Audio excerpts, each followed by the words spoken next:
Raw, SmackDown, WWE, or AEWN. Tune in to The Joe Cronin Show. Live on YouTube for review and reaction. Joe Cronin and Jake break down all the action. All of it. The Joe Cronin Show. Your source for wrestling opinions, news, and insanity. A wrestling podcast with attitude. Mature audiences only. Join our community of over 70,000 people. Subscribe free on YouTube to The Joe Cronin Show.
The Monday Night Raw review.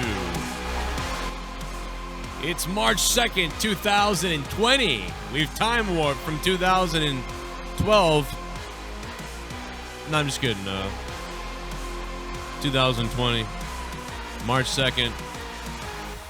WWE Raw.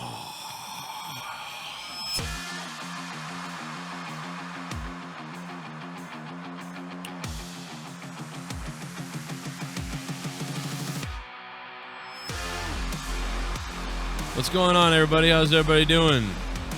First, want to congratulate Chiz Hickneys, who won the Sunday Night Wheel game. The wheel, which we had to take the video down to download to delete some of the music, and then I re-uploaded it, and we still got hit with a couple of shots. Still got hit with a couple of copywriters. But Chiz Hickneys is victorious. Monday Night Raw is over.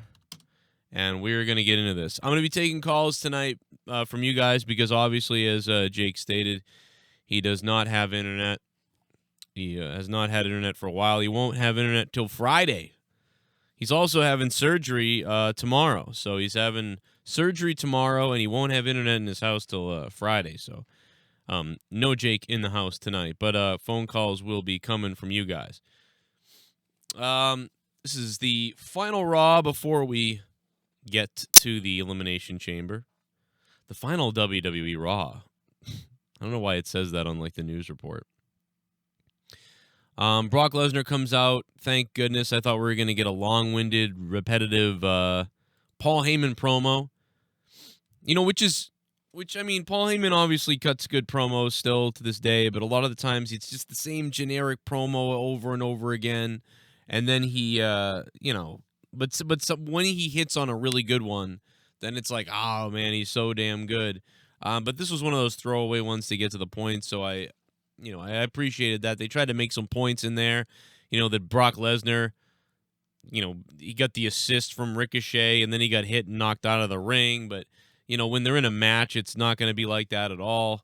Drew McIntyre doesn't stand a chance type of deal.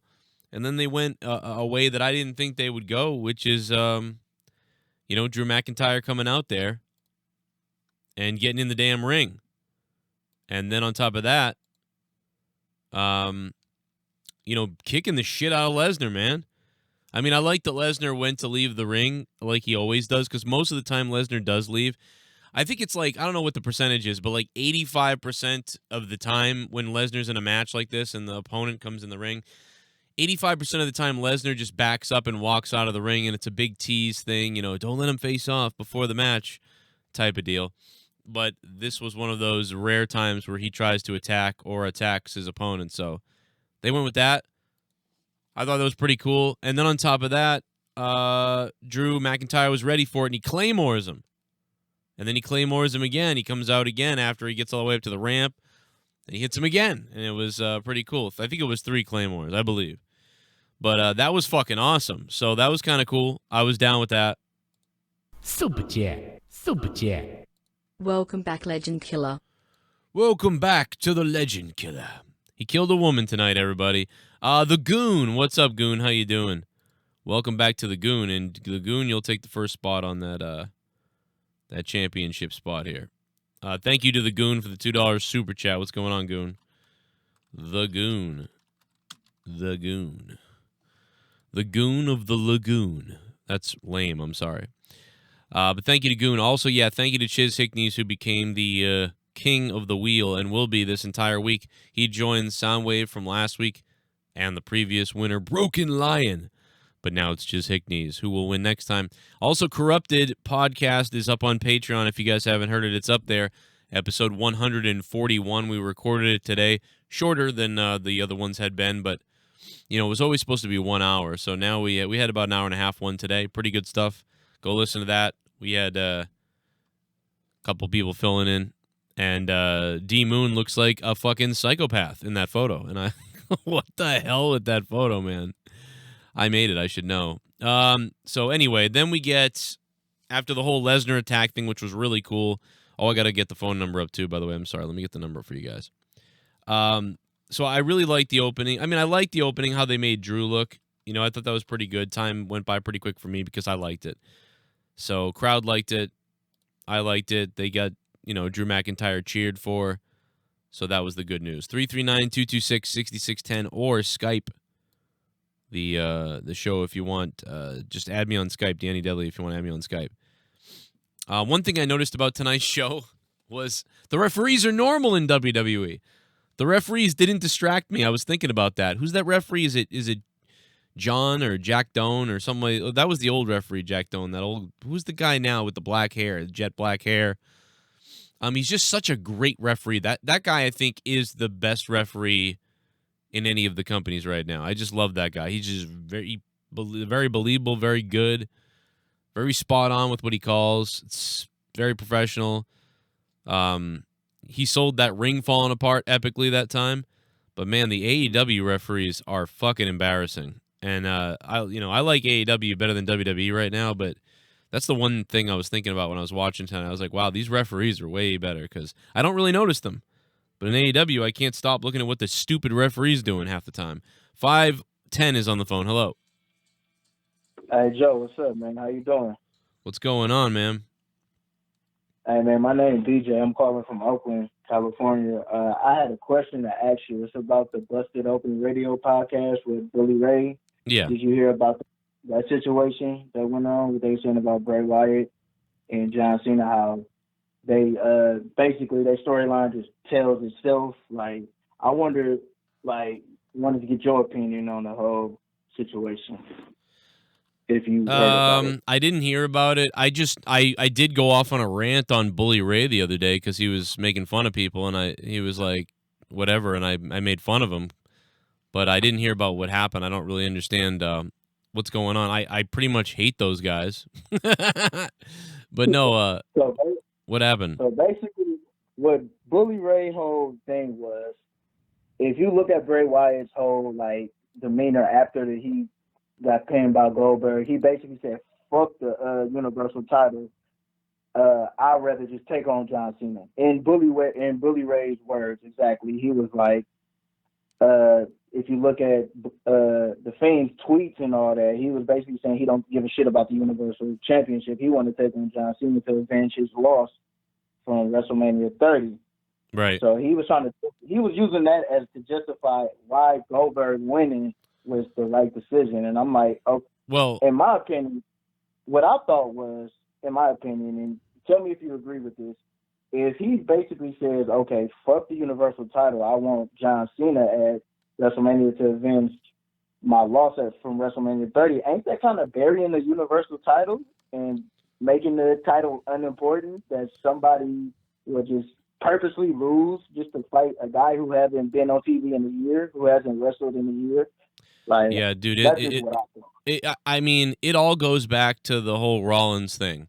They got, first of all, Bray Wyatt, the Fiend, should have never faced Rollins, but he did, Right. and he wins the belt because he's Superman, and then they had to do this. And I understand that they're trying to move Wyatt into the way he should be, but it's how they do everything that's screwed up. They screwed up right from the beginning, painted themselves into a corner.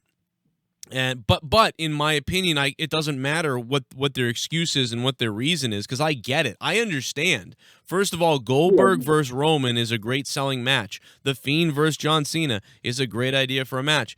All that stuff works, and they get out of the situation with the Fiend, and he's going to beat John Cena and everything. But still, to me, it doesn't matter. I already don't care about the Fiend. I don't care about that match. I don't care about Goldberg and Roman. I'm probably going to cheer for Goldberg. I mean, that's the dumbest thing ever.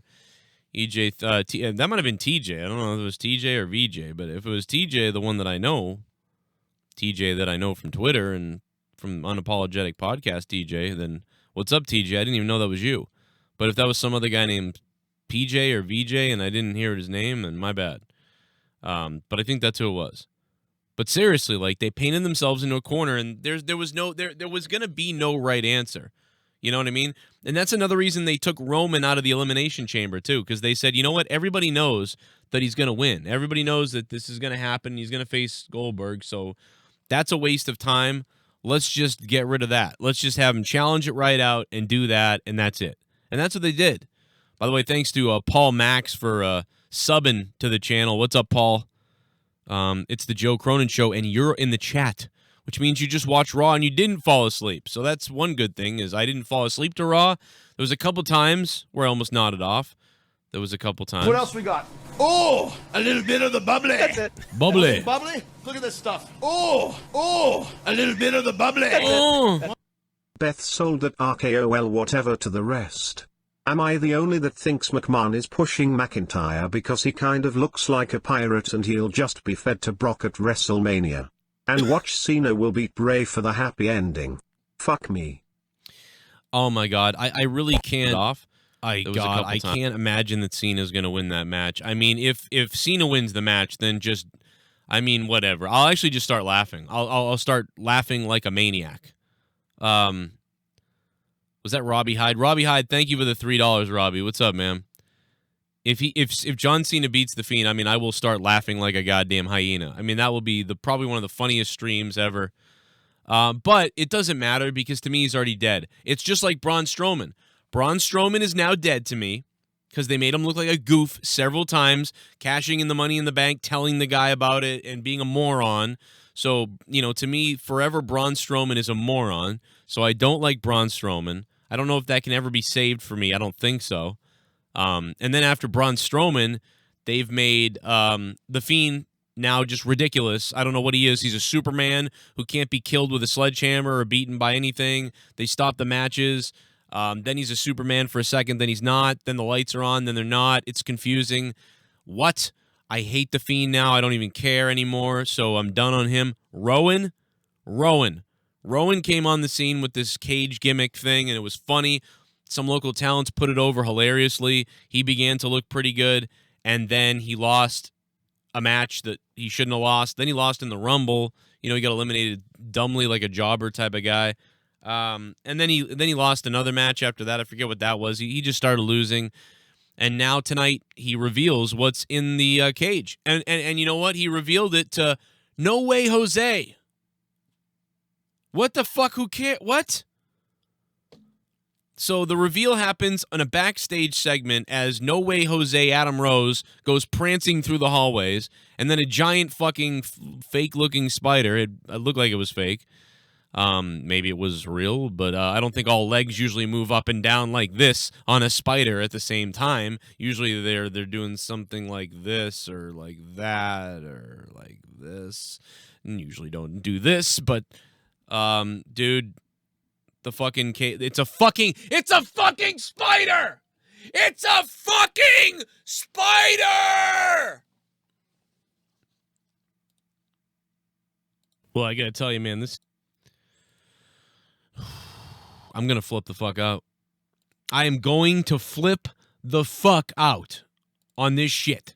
And I've been flipping out on it for too long, man. You know, I was watching my old videos the other day, watching me flip the fuck out in 2009, which was about when I started getting sick at WWE and getting angry at it. Probably about 2008, 2009, but I had a video up from 2009 where I just lost my mind. And, yeah. It is weird. Who wants to hear what Tommy said about Leah the other Sunday night during the Wheel Sunday Night Gaming? We talked about it on Corrupted tonight. Joe, Leah's pussy needs a cleaning out. This guy's talking about my wife. Well, anyway, 646. What up, man? Yeah, what up? What up? How you doing, man? What's going on? Is your boy J Hood? Oh, man. JHOOD. J Hood. Man? What's going on, man? How you been? I've been good, man. Joe Cronin, man. How's everything? Your Boston Bruins are doing very good, man. I'm happy for you, man. Thanks, man. Yeah, I'm happy about that right now. Yo, you a bitch, man. For real, you a bitch, man. You a bitch because you gotta respect J Hood. J Hood's number one on this mic. All right, you gotta bow down to me. I'm you know what I'm trying to say? I'm the best in this shit. I'm the best in everything. And every way I rap, yo. My niggas a bunch of stealing sours with some Henny. My head is chilling. My nigga, this ain't a movie, so watch it chilling. Sour, just keep me rolling, so fuck my feelings. Bullets like my niggas be running, shooting, stealing. Fuck the opposition, they just all up in my business. Fuck the police, I'm cooking, working in this kitchen.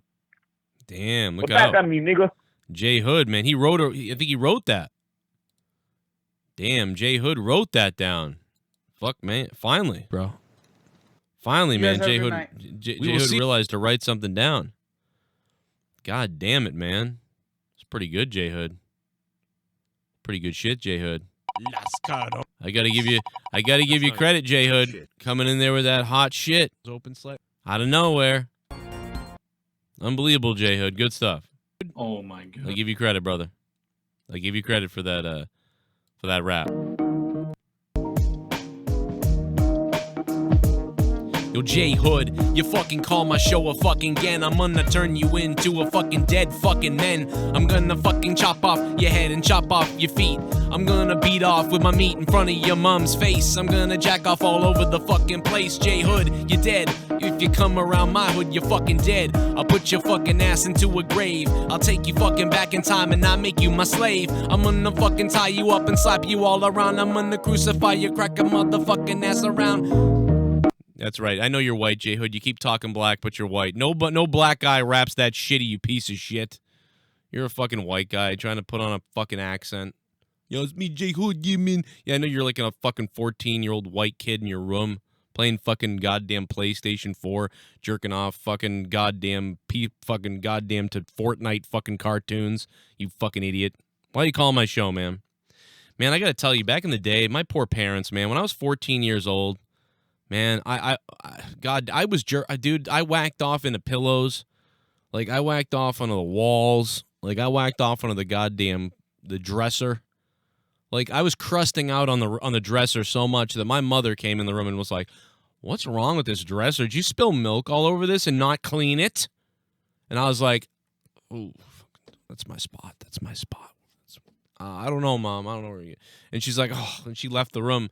And I couldn't say that that's the spot that I quivered in as I watched, this late night HBO show that I had taped on a VHS a little while back, and it just crusted over, you know what I mean? And of course, it was late at night when she said that, and I was like, well, whatever. And I went to school, and so I go to school, and I get back from school, and I get into my room, and my whole fucking room is clean. Somebody went through my room and cleaned up all the clothes, and everything was everywhere. And then I looked at the dresser, and I seen it was clean. The giant stain was gone. And I went, what the hell is this? And my mom's like, oh, I cleaned it. And I went,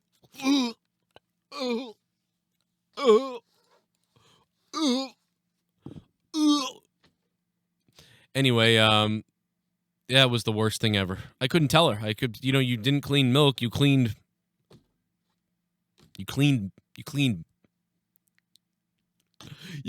my fucking babies. What else we got? All right. Oh, a little bit of the bubbly. That's it. Want some bubbly? Look at this stuff. Oh, a little bit of the bubbly. That's it. Kinda disappointed in the ending to Raw.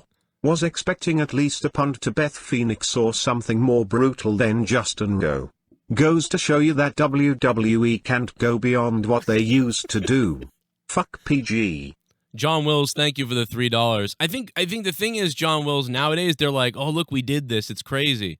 You know, they think just doing this is crazy, to be honest. You know what I mean? Like, just doing this alone, having her RKO'd or whatever, was huge to them because normally they don't. Remember, WWE went through years of, like, no violence to women. Nothing. We can't do that. No matter what it is, there's, you know, we're not doing violence to women. So, you know, it's one of those things where it's like, you know, I don't know, like, I get what you're saying because I kind of agree. But at the same time, I don't know, at least they're doing it. I never used the sock, man. I didn't even know about that. I just went, oh, throw it everywhere. Throw it everywhere. Let's take a phone call. WWE Raw. We talked about the opening of Raw. Now we'll move on to the next thing after this call. 928, hello. Hey, what up, dude? What up? Yeah, so I actually thought it was pretty dope. I thought Raw was good. Yeah, I thought it was there was it part, was edgier. Yeah, was it edgier? What was edgier about it? I think, well, especially the ending. I mean, yeah, it was kind of watered down, you know, but when's the last time you've seen a WWE male superstar beat the shit out of a female? So I watched a whole bunch of them beat the shit out of Nia Jax at the Rumble a little while back. I must have missed that, but I don't know. I thought it was pretty decent. I mean, it's not AEW, but you know, yeah, it was decent, and I'm sure Tommy liked it. Tommy smokes pole, by the way, big pole. Well, Tommy probably didn't watch it. He probably was like looking in the mirror at his own self. Probably trying to justify his body. Yeah. Well, he's losing the weight a little bit, you know. But yeah, so what would you where would you score this show then if you liked it? I mean, I thought it was better than some of the really, really bad episodes, but I didn't think it was, you know, that great. I thought it was, I mean, you know, just kind of like, I don't know, it was just a lot of predictable stuff. I think I thought the Undertaker was going to show up to help Black. I thought that was one thing that was going to go on. So I guess he's probably going to come up with Elimination Chamber probably or something. Yeah, I think WWE's pretty doomed, to be honest. I mean, especially if they have that fucking faggot John Cena win. I mean, that's going to be that's going to, oh man, that's going to kill their company. I mean, here they have I think he's already done. Superstar. I think he's already done. Yeah, man, I got to tell you that'd be the worst decision I think they ever make, ever. And I mean, you know, I was there in the 90s. I mean, like literally, I was at the show when Stone Cold rolled up in that beer truck. So, you know, yeah, I go to these new shows, you know, and I listen to the crowd when, you know, that when I went to the show, you know, him rolling up in that beer truck and spraying the shit out of the corporation, and man, it was so loud. Like I said, you could hear the crowd go wild, and you know, the floor literally shook. Yeah, it felt like the place was so rumbling. Loud, and now it just toned down, man. Oh yeah, dude, it's so blah. I mean, they can't even do little things that would have worked years ago because nothing comes out right now. They need to change it. Remember when the Attitude Era started? It was like, I remember thinking like, why are the ropes now red? What the hell? Everything looks different. Everything is dark. The ropes are red. What are they doing? I feel like, you know, recently it was cool that we got the digital signs and the HD makes everything look really cool and nice, and they got the new sets and stuff like that. But I feel like just the whole vibe now is just so like polished that there's no excitement. It doesn't feel real. It feels like I'm watching the video game almost most of the time. I don't know. It's weird. Yeah, I agree. And, I mean, the closest I think we're going to get is AEW, but, even AEW to an extent, they're kind of watered down, do the crazy shit, start filling the Corvettes with concrete and, I think also. Well, I mean, really that doesn't, think I don't think that that doesn't, just doing that doesn't work. I mean, remember when they had Braun like tear down the whole stage and do all kinds of crazy shit. I mean, probably the best thing they've done to me, if you want to talk about the concrete and all that type of stuff, the best thing WWE's done recently that was like crazy was when they had what's his face spear Bobby Lashley through the digital sign and all the fireworks and explosions happened, and then Corey Graves was like, "Holy shit!" Like that was kind of crazy. Like that was pretty good. Yeah. And I was just gonna say, man, the biggest thing with them is the announcers. I mean, it was priceless when JR and King were on the mic and, Michael Cole just started joining in and, how they announced it. JR would, "Oh my God, Stone Cold's whipping Mr. McMahon's rear ass out with a leather belt." Unfortunately, Phillips and who is it? Phillips and the other guy, the robot that they hired over me, Vic Joseph. Oh shit. Yeah, they both sound like Michael Cole copies right now, and I don't know what it is. I get it's the style Vince wants, and Tom Phillips was pretty good in NXT. I liked him actually, but right now he again, what he says, it just sounds like robot Michael Cole. But even Vince McMahon was better. Vince McMahon would be like, "Oh my goodness, we're here tonight in WWE Raw. This is going to be one of the most exciting matches we've seen." And you'd be like, "Wow, he sounded like he meant it." But these other guys, and especially Cole and them, they now just kind of sound like they're dishing out some kind of robot shit. I don't know what it is. But I wish we could get some of that announcing. Thank you for the call, man. Good calls tonight. So, yeah, I told you, I like the opening, like I said, of Raw. I thought Brock Lesnar and, they did the right thing by McIntyre, at least with what they did there. That was pretty cool. It was pretty good. Speaking of commentary, guys, real quick before I get to the next point, I'm going to take another call in a minute. I'm going to let the donations play. What's up to the chat? How you guys doing? Jake DeMarco has no power until Friday, so he's not going to be here. No power till Friday. And he has surgery tomorrow, so wish him well at Countdown Ended on Twitter. And say hi to him. Tag me as well at Corrupted Pod. If you guys go to titlematchwrestling.net or Title Match Wrestling Network, titlematchwrestlingnetwork.com. If you guys use coupon code Cronin, you guys will get 50% off for 3 months. And you get access to tons of shoot interviews, hundreds of matches, and everything. One of the matches that's up there is a recent one that I called, of course. So check out our buddies at Title Match Wrestling. Also, Corrupted is up on Patreon right now, so make sure you guys to subscribe over to Patreon. Some people's cards obviously didn't get charged and things like that. But check out Title Match Wrestling as well. Check out my Patreon, patreon.com/Joe Cronin Show. Here it is. TitleMatchWrestlingNetwork.com. Use coupon code Cronin and you'll save 50% for 3 months. TitleMatchWrestlingNetwork.com. First of all, subscribe to Title Match Wrestling on YouTube. Then head to their channel. Then head to TitleMatchWrestlingNetwork.com. Johnny Mundo! We're talking about hundreds of independent wrestling companies. It's that racist live bitch. pay-per-views. Tons of shoot interviews, including the most recent one from Killer Cross. Holy shit. That's a good one. Watch his recent shoot interview before going to WWE. Plus, Joe Cronin's commentary is on this site as well. Brian Pillman Jr. had it scouted, and he just blasted AG. Both arms locked. All right to the corner. Off the second rope. He hit him with Be Kind Rewind. Separated. Retro AG out. Power slam. 1, 2. Stomp. Oh, and a chop. And Pillman Jr. That's it. That's it. 1, 2, and no. Thousands of iPay-per-views, hundreds of shoot interviews, so much content, your goddamn head will explode. TitleMatchWrestlingNetwork.com.